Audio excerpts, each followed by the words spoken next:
conservative family, a Baloch family, where good daughters never say no to their parents. My father wanted me to get married, and all I said was, if that makes you happy, I'll say yes. And of course, it was never a happy marriage.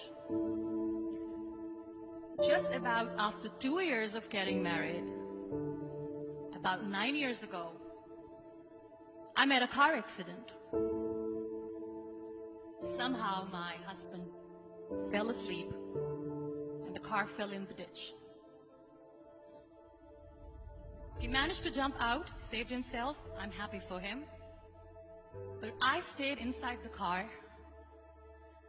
and I sustained a lot of injuries. The list is a bit long. The radius ulna of my right arm were fractured. The wrist was fractured. Shoulder bone and collarbone were fractured. My whole rib cage got fractured. But that injury that changed me and my life completely was the spine injury. Many people came to rescue. They gave me CPR. They dragged me out of the car. And while they were dragging me out, I got the complete transection of my spinal cord. Those 2.5 months in the hospital were dreadful. I was at the verge of despair. One day, doctor came to me and he said, well, I heard that you wanted to be an artist, but you ended up being a housewife. I have a bad news for you. You won't be able to paint again. Next day, doctor came to me and said, your spine injury is so bad, you won't be able to walk again. I took a deep breath and I said, it's all right. Next day, doctor came to me and said, because of your spine injury and the fixation that you have in your back, you won't be able to give birth to a child again.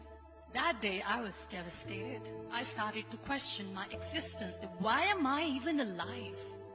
So what kept me going was, one day I asked my brothers, I know I have a deformed hand, but I'm tired of looking at these white walls in the hospital and wearing these white scrubs. Bring me some colors, bring me some small canvas. I want to paint. So the very first painting I made was on my deathbed, where I painted for the very first time. What an amazing therapy it was. Without uttering a single word, I could paint my heart out. I could share my story. People used to come and say, what lovely painting. So much color. Nobody could see the grief in it. Only I could. And that day I decided that I'm going to live life for myself. I am not going to be that perfect person for someone. I am just going to take this moment and I will make it perfect for myself. That I'm going to fight my fears. So I wrote down one by one all those fears.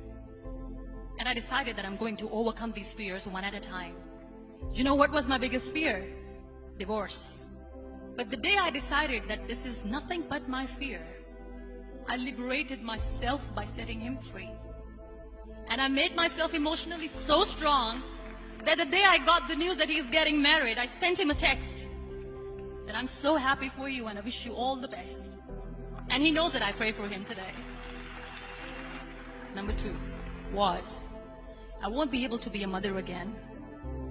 And that was quite devastating for me. But then I realized there are so many children in the world, all they want is acceptance. So there is no point of crying, just go and adopt one. And that's what I did.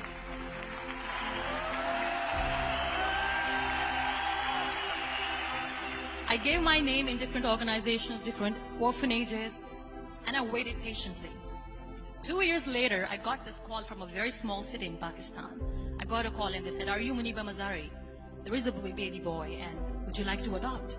I could literally feel the labor pain. I said, yes, yes, I am going to adopt him. I am coming to take him home. Now I was 2 days old, and today he's 6. You know, when you end up being on the wheelchair, what's the most painful thing? People think that they will not be accepted by the people because we, in the world of perfect people, are imperfects. So I decided to appear more in public. I started to paint. I have done a lot of modeling campaigns. I decided that I'm going to join the national TV of Pakistan as an anchor person. I became the National Goodwill Ambassador for UN Women Pakistan, and now I speak for the rights of women, children. I was featured in BBC 100 Women for 2015. I'm one of the first 30 under 30 for 2016. So when you accept yourself the way you are,